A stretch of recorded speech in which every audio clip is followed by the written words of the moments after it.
धीरे बोलो, कोई सुन ना ले। ये बात हम सब के कानों में पड़ी होगी और हमारे मुंह से भी निकली होगी, लेकिन सोचने की बात यह है कि ये वाक्य कब कब हमारे मुंह से निकलता है और कब कब हमारे कानों में पड़ता है, क्योंकि ऐसे कम ही गुप्त राज होते हैं जो हम दूसरों के कानों में पड़ने नहीं देना चाहते। अक्सर परिवार में अशांति का कारण हम स्वयं ही होते हैं। हम इस बात को देख पाए भले ना देख पाए, पर ये असल सत्य है, क्योंकि जाने अनजाने मूर्खतावश हम खुद ही अपनी वो बातें दूसरों को बता देते हैं जो हमें कभी नहीं बतानी चाहिए। और वही बातें जो जाने अनजाने हमने किसी दूसरे के सामने बता दी थी, वही हमारे दुख का कारण बन जाता है, वही हमारे झगड़े का कारण बन जाता है। और फिर बाद में हमें पछतावा होता है कि मुझे ये बात किसी को बतानी नहीं चाहिए थी, मेरी ही गलती हुई कि मैंने जाने अनजाने ये बात सभी को बता दी।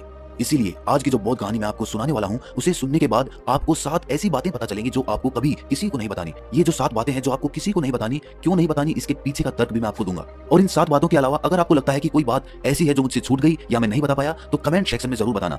इससे पहले कि आप इस बौद्ध कहानी में खो जाएं, इस चैनल को सब्सक्राइब जरूर कर लें। तो चलिए कहानी शुरू करते हैं। एक समय की बात है, एक नगर में रिंकू नाम का एक युवक रहता था। वो युवक बहुत गरीब था, कुछ पैसा नहीं था उसके पास, 2 वक्त की दाल रोटी भी बड़ी मुश्किल से उसको नसीब होती थी। किसी काम की तलाश में दिन रात खोज करने पर भी उसे कोई काम नहीं मिल रहा था। फिर एक दिन उसने अपनी पत्नी के सामने अपनी सारी समस्या बता दी। उसने अपनी पत्नी को कहा कि मैं जिस जगह भी काम मांगने के लिए जाता हूँ तो हर कोई मुझे ये कहकर काम नहीं देता कि हमारे यहाँ काम की जरूरत नहीं है। मैं काम की तलाश कर करके थक चुका हूँ। मुझे समझ नहीं आता कि मैं तुम लोगों का पेट कैसे भरूंगा, अपने बच्चों को कैसे पालूंगा, और ये चिंता मुझे दिन रात खाए जा रही है।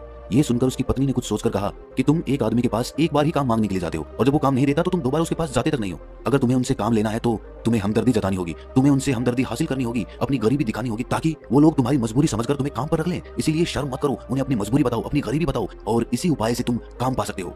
ये बात रिंकू के मस्तिष्क में बैठ गई और अगले दिन काम मांगने के लिए वो उसी सेठ के पास जा पहुंचा जहां पर वो पिछले दिन काम मांगने के लिए गया था। लेकिन इस बार उसने हाथ जोड़कर उस सेठ से प्रार्थना की, उससे विनती की कि वो बहुत गरीब है और उसे काम की बहुत आवश्यकता है। वो जो कुछ भी उसे देंगे वो उसमें संतुष्ट हो जाएगा, पर कृपया करके मुझे अपने यहाँ काम पर रख ले। उसकी ये हालत देखकर उस सेठ ने उसे अपने यहाँ काम पर रख लिया। वो रोज वहां पर काम पर जाने लगा। अंदर ही अंदर वो खुश तो था कि उसे काम तो मिला, लेकिन उसे वेतन दूसरे लोगों से कम मिलता था। वही काम जो दूसरे लोग कर रहे थे उन्हें ज्यादा वेतन मिल रहा था और इसे कम वेतन मिल रहा था। जब इस बारे में उसने अपने सेठ से कहा तो सेठ ने कहा कि देखो भाई, तुम्हें काम की जरूरत थी, मैंने तुम्हें काम दिया, मेरा धन्यवाद करने की बजाय तुम मुझसे शिकायत कर रहे हो। ये कैसी भलमनचाहत है। ये सुनकर रिंकू वहीं पर चुप हो गया। बात कहीं ना कहीं सत्य थी, सच थी। सेठ ने तो उसे उसकी मजबूरी के हिसाब से ही काम दिया था और इसीलिए वो उसे अपने अनुसार ही वेतन देता था। लेकिन धीरे धीरे उसने ये बात अपने सगे संबंधियों और अपने दोस्तों को भी बताना शुरू कर दी कि उसका सेठ कैसा आदमी है और उसे कितना वेतन देता है। समय बीतता रहा और रिंकू पूरी लगन के साथ अपना काम करता रहा। लेकिन अब परिस्थितियां बदलने लगी थी। सेठ अब रिंकू से दूसरे लोगों से ज्यादा काम लेता था और उनसे कम वेतन उसे देता था। ये बात रिंकू के मन को बहुत खलती थी। वो दूसरों से ज्यादा मेहनत कर रहा है और उनसे कम वेतन पा रहा है। इससे उसके आत्मसम्मान को बहुत गहरी चोट पहुंची। अब धीरे धीरे उसका मन अपने काम से हटने लगा। उसका मन काम में लगता ही नहीं था। जाहिर सी बात है कि ऐसी जगह किसका मन लगेगा जहां आदमी को अपने आत्मसम्मान के साथ समझौता करना पड़े।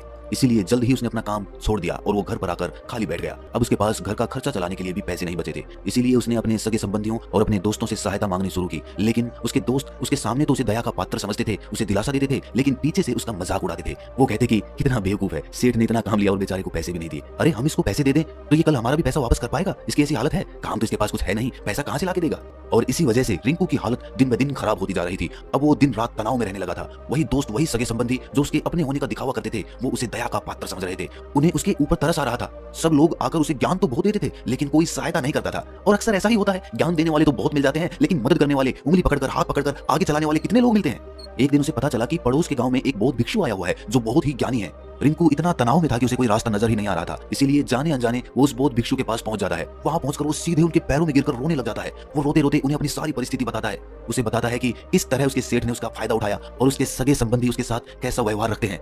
सारी बातें सुनकर बौद्ध भिक्षु ने उसे चुप कराते हुए कहा कि बनते, ये सारी समस्याएं तुम्हारी बुद्धिहीनता, तुम्हारी मूर्खता के कारण उत्पन्न हुई है। अगर तुम्हारे अंदर विवेक होता तो इनमें से एक भी समस्या तुम्हारे चित्त को दुखी नहीं कर सकती थी, लेकिन तुमने अपने अविवेक के कारण, अपनी मूर्खता के कारण खुद ही अपने रास्ते में कांटे बिछा दिए। आज मैं तुम्हें 7 बातें बता रहा हूं जो भूल कर भी किसी को मत बताना, और इन बातों का अनुसरण करते हुए तुम बाहर से मिलने वाले दुखों को तो दूर कर ही सकते हो जो बेवजह दुनिया की वजह से तुम्हारे अंदर पनपते हैं। पहली बात जो किसी को नहीं बतानी चाहिए वो है अपनी मजबूरी। अपनी मजबूरी का दिखावा करके दूसरों का दया पात्र बनके उनकी सहायता लेने की गलती कभी मत करना। हो सकता है कि आज वो तुम्हारी मजबूरी देखकर तुम्हारी सहायता कर दे, लेकिन कल वो तुम्हारा फायदा उठाने से भी नहीं चूकेगा, और अगर फायदा भी नहीं उठाया तो दूसरों के सामने तुम्हारा मजाक बनाने में वो आदमी कभी नहीं चूकेगा। इसीलिए कभी भी अपनी मजबूरी का दिखावा मत करो। अगर घर में 2 रोटी है, सूखी रोटी है, तो वही खाकर सो जाओ, लेकिन दूसरों को इसके बारे में भनक तक नहीं लगनी चाहिए।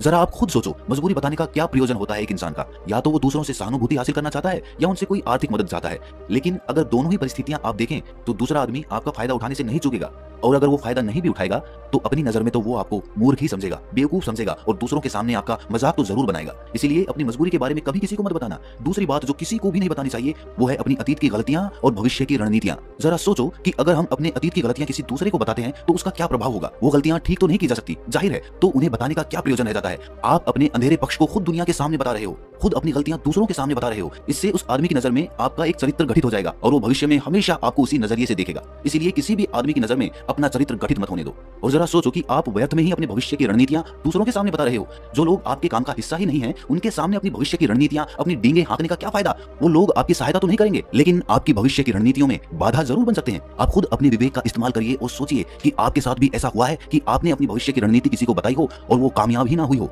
जरूर हुआ होगा, जरा गौर से सोचिए। तीसरी बात जो किसी को नहीं बतानी चाहिए वो है अपने घर की बातें। जो भी हमारे घर के अंदर आपस में बातचीत होती है, हमारे माँ बाप के साथ, हमारी पत्नी के साथ, हमारे बच्चों के साथ, वो बातें परिवार तक ही सीमित रहनी चाहिए। अगर आप इन बातों का दूसरों के सामने ढिंढोरा पीटते हो तो दूसरों को आपके घर में घुसने का एक मौका मिल जाता है और वो इसका फायदा उठाने से कभी नहीं चुकेंगे। वो आपके परिवार के सदस्यों को आपसे दूर लेकर जाने की कोशिश करेंगे। अक्सर ऐसा होता है, हम समाज में देखते हैं कि हम अपने घर के झगड़ों को कम करने के लिए उन झगड़ों को अपने पड़ोसियों और दूसरे सगे संबंधियों को बता देते हैं, लेकिन इससे आपको सहायता कभी नहीं मिली होगी, बल्कि आपके घर के लड़ाई झगड़े और ज्यादा बढ़ गए होंगे और वो जाहिर है वो बढ़ेंगे। अगर आप अपने माँ बाप की बात दूसरों को बताएंगे तो आपके माँ बाप को बुरा लगेगा ही कि हमारा बेटा हमसे बताए बगैर दूसरों को ये बातें बता रहा है। इसीलिए अपने घर की बातें और अपने घर के लड़ाई झगड़े किसी के सामने मत बताना।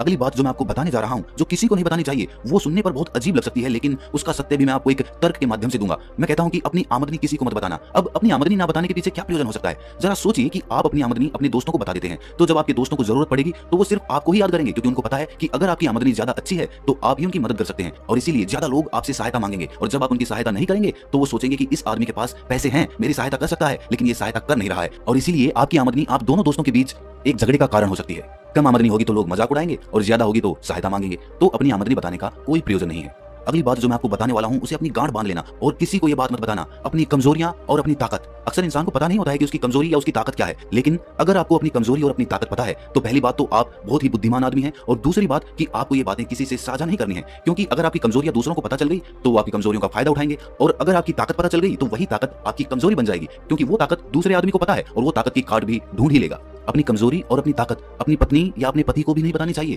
क्योंकि इसके बाद आपको घर में उनसे हमेशा दब के रहना पड़ेगा। अगली बात जो किसी को नहीं बतानी चाहिए वो है अपने मित्र और अपने शत्रु। आप अपने मित्रों के बारे में अगर दूसरे लोगों को बताएंगे तो वो आपके मित्रों के साथ अपनी घनिष्ठता बनाकर आपको धोखा दिलवा सकते हैं, आपके गहरे मित्रों को आपसे दूर करने का प्रयास कर सकते हैं।